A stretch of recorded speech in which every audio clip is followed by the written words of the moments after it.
So as we get into Avengers Disassembled, what we're going to find is a story taking place on two fronts. But before we actually get into this video, what I would suggest is that if you haven't already, go back and watch my video about the Scarlet Witch. And the reason why is because what this will do is help us understand how we got to this place, how we got to this point whereby the Scarlet Witch had effectively waged war against the Avengers. But we're also going to, learn and understand what it is that led to the psychotic breakdown of the Scarlet Witch, how it was that she began to become mentally unstable to the point where the entire Avengers Disassembled story happened. Now, with the Avengers Disassembled story proper, what we're going to find is, again, we're going to have this story on two fronts. The Avengers are actually going to disassemble due to the actions of Iron Man, but the rest of the events, the conflicts that the Avengers get into and so on, this will actually be a lead up more or less to the House of M storyline. This will show us just how far gone the Scarlet Witch is and what it is that took place that led up to the formation of the House of M alternate universe and then the restoration and the following decimation storyline. So what we see as we start this Avengers Disassembled event is that we pick up with Clint Barton as Hawkeye, with Scott Lang, She-Hulk, and various other people who are just having this sort of R&R time, who are just having this general conversation amongst one another about various things. There really isn't anything in terms of extreme topical items here. They're more or less just talking about various women, or at least the men are talking about various women and so on and so forth. But again, before this conversation gets too far, before they actually get too deep into it, we see that the security system alerts the current Avengers that there is some kind of a security breach on the grounds, that is actually in the back court, and that it's a level red security threat, which is the second highest alert that the Avengers have. And so what Janet Van Dyne does is she tells the security system to show them this breach, to show them this security violation. And so what we learn is that the person who has breached the security walls or breached the barricade of the Avengers Mansion is a hero or a person by the name of Jack of Hearts. Now, Jack of Hearts was a former Avenger who had died in Avengers issue number 491, and he has the ability to channel a type of energy called zero energy. But the problem with this is that his body effectively wasn't able to control these energies once it got to a certain point. And so what ended up happening here is, rather than relegating himself to a life whereby he had to keep himself contained in order to keep other people safe, he chose to simply just commit suicide in space. And Scott Lang was the last person to see him. And this is why Scott Lang, reacts this way. This is why he is so struck by this. Now, initially, the other Avengers here don't believe this is Jack of Hearts. They're actually surprised to see this because at this point, again, it's common knowledge that Jack of Hearts had been killed. And so what She-Hulk does is she asks the computer to identify this person, to confirm whether or not this is Jack of Hearts, and the computer does. The computer says this identity is confirmed, that it is Jack of Hearts. But this version of Jack is a zombified version. It's not his normal self, and so again, the Avengers are trying to figure out what's going on. But before they get too far, Scott Lang immediately shrinks down into his smaller Ant-Man form and goes out to meet Jack. Now, when he does, he, of course, grows back into his regular size, and he confronts Jack. He tries to identify with Jack. He tells him that it's Scott, and so on and so forth. And what he does here is try to find some way to penetrate this supposed catatonic state, or this zombified form of Jack of Hearts. But Jack doesn't appear to be reacting to Scott Lang at all. He doesn't appear to be responding to what it is that he's saying. But then suddenly, and without warning, Jack of Hearts turns and looks at Scott Lang and says, "I'm sorry," and then immediately explodes. He actually detonates.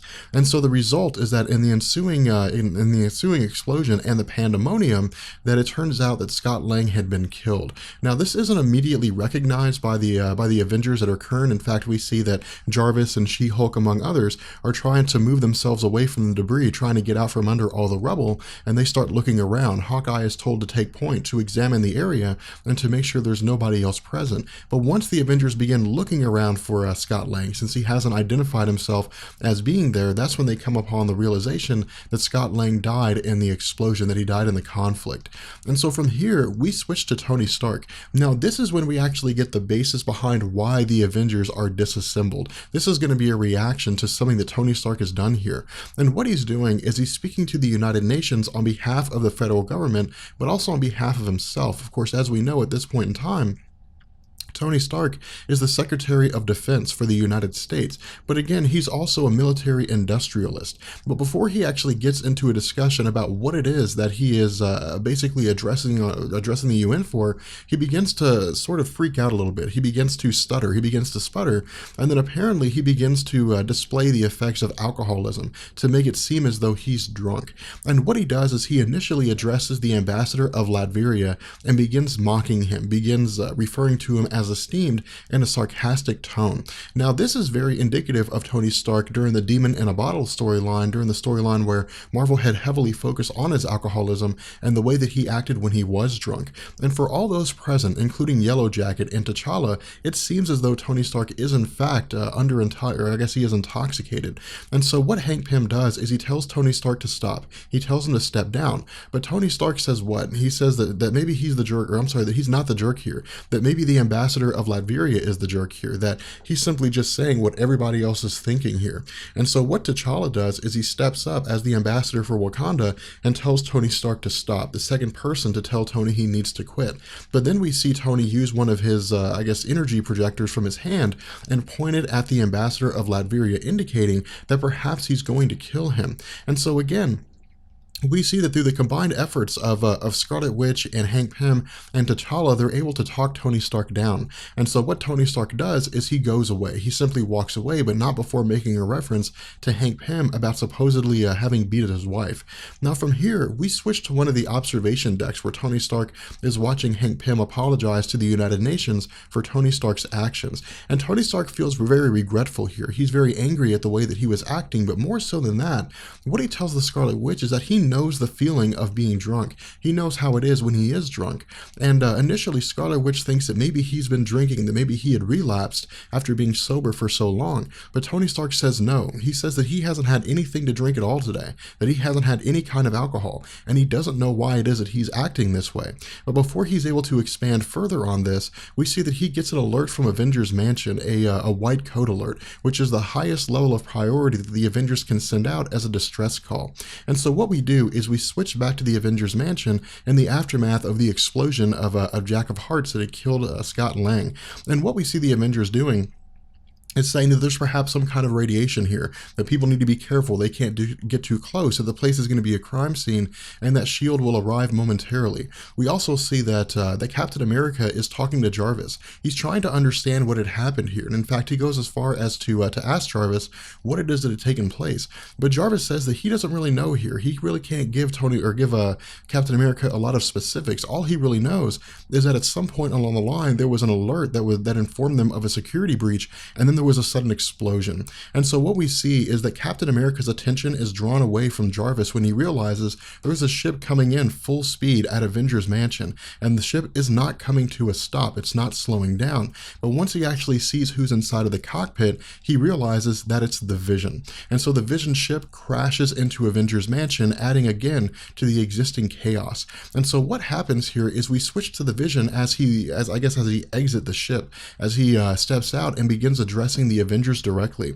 Now, what the Vision does here is effectively try to tell the Avengers what's going on. He tries to explain to them what's going on, but it seems that for whatever reason, he's not capable of doing so. What he tells them is that he's shown up to bid them tidings in this darkest hour, but he says that he's no longer in control of his body, and the Avengers are no longer in control of the group or the world or even themselves. And so he says that it's important that they understand that they're all about to be judged, that they're all about to be punished, because they have, in effect, as a group, totally failed. Now, this is uncharacteristic of the Vision, because the Vision is talking about the actions of the Avengers, but he's not giving any context. And so it seems as though maybe he's being forced to say this, or he's being coerced to say this. And in fact, Captain America goes as far as to notice this. He asks the Vision what it is that's happened here. He asks the Vision to tell them what it is that's going on. But the Vision says that while initially this will seem like some kind of a betrayal, that it's not him who has brought this plague of destruction upon the Avengers, and that he doesn't know how to tell them who it is, but that he's feeling an overwhelming amount of guilt. And so what happens is his body appears to be breaking down, perhaps dissolving, or breaking down on its maybe cellular level, or it passes for cells within the body of the Vision. But what he does is he begins spitting out these metal spheres, about 5 in total, and of course each of them are about the size size of a maybe an orange or a little bit larger. And Captain America initially appears to either know what's going on or be suspicious of what's going on. And so what he does is tell the Avengers to fall back. He tells them to get out of there. And what happens is that each of these spheres begins to grow, take on some kind of a form, and when they reach their, I guess their final state, each of them are in the form of Ultron, indicating that perhaps Ultron is now invading the Avengers mansion. And so what Captain America does, using his shield to protect the rest of the Avengers, is he again tells them to fall back. But Jan Van Dyne asks him, where are they supposed to go? And this is a very good question, and the reason why is because if the Avengers were to leave, if they were to run away and regroup, then they would leave the city of New York virtually defenseless against the presumed onslaught of these Ultron robots. And so the only choice they really have right now is to do what they can to bring this destruction to an end. And so this is what we see the Avengers doing. They begin engaging the Ultron robots and doing what they can to try to defeat these Ultron robots. We of course see that Hawkeye shoots several of his arrows into the mouths of these Ultron robots. But what it appears here, or at the very least seems to us, is that these Ultron robots are, I guess maybe duplicates of Ultron when he had his adamantium armor, indicating to us that this Ultron robot is not going to be, I guess, very easily destroyed by the Avengers. And indeed, once the arrows explode, the Ultron robots are virtually unharmed. And so again, they continue their assault, they continue their attack on the Avengers. But what we also begin to notice here is that She-Hulk begins to display a very extreme attitude. She begins to display a very berserk kind of attitude. Now, this isn't initially noticed by the Avengers. They're too focused on the Ultron robots. And of course, we see Jan Van Dyne asking the question, are all these things connected? Is the explosion of Jack of Hearts killing Scott Lang connected to these Ultron robots being spawned by the Vision and the Vision's ominous words? But again, no one really knows what's going on, and in fact, Falcon goes as far as to say that he has no real idea what's taking place. And so we again see that She-Hulk begins to go into this berserker state. She begins to freak out and go more and more insane. And so what happens here is that as the Ultron robots are being attacked, as they're being fought by the Avengers, Captain America comes upon a very important weakness in the Ultron robots, and that is there's no adamantium at their necks. They're actually very vulnerable in this place. And so after beheading one of the Ultron robots, cutting off at the neck, he tells the other Avengers the same thing. He tells them to go for the neck. And so we see She-Hulk tearing off the heads of one of the Ultron robots, as well as Falcon decapitating one of them. And this is when we see She-Hulk begin to take a turn. This is when we see this berserker rage that she's going through start to manifest itself more so than before. And the Avengers begin to realize that while the Ultron threat is now gone, that a new threat in the form of She-Hulk has started to emerge. And indeed, She-Hulk begins to lash out. She begins to freak out. She asks, of course, whether or not this is something that they've deserved, whether or not this is something that they've earned. But what she also wants to know is why all this is happening in the first place. And from here, Captain America tries to reason with her. Captain America tries to tell her that she needs to stop, but she turns and tells Captain America there's no reason for her to. That Vision is not even human. That Vision is just a robot. It's just a thing. And that it had tried to kill them. So in the end, it doesn't matter what she does. But again, Captain America tries to tell her to stop, and Hawkeye tries to tell her to calm down. And so what happens here is that again, She-Hulk freaks out when she tears the Vision in half. And the rest of the Avengers see this, and I think they realize here that there's really nothing they can do, that she is basically beyond hope. And so what happens here is Jan Van Dyne tries to tell She-Hulk that she needs to stop, that she needs to calm down, that she's in control of herself, that unlike Bruce Banner and the Incredible Hulk, she doesn't lose control when she becomes the Incredible Hulk. But again, She-Hulk tells Janet Van Dyne to shut up, and she smacks her, presumably knocking her unconscious. And so what she does is she goes on the offense against Captain America. Now, Captain America is able to use his shield to initially protect himself, but due to the reverberation of the shield, the fact that it absorbs sound, this reverberation in turn impacts Captain America and seems to knock him unconscious. Now, what She-Hulk does from here is she picks up one of the larger vehicles and goes to smash Captain America, but as she does it, Captain America begins to wake up, indicating that this may very well be the final moments of Captain America's life, that Captain America could very well be killed here. From here, we switch to a conversation that's apparently taking place between a couple individuals. The first individual asks the question, is this over? Is all this said and done? But the second individual says no. The first individual asks again, is there more? Is something more coming beyond this? And the second individual says there's going to be a lot more. And so what the second individual continues to say here is that there are many of these Avengers and that they all have a lot to answer for. Now, one of the individuals says that they should kill them and be done with it, that they should just call it quits and kill all the Avengers. But the first person goes back and says that this wouldn't prove anything, that it would be pointless to do so. And so what they say is that, again, this is not over, that there's a lot more coming where this came from. With that being said, we're going to go ahead and bring this video to an end. I hope you guys enjoyed it. If you did, let me know, and I will catch you guys later. Peace.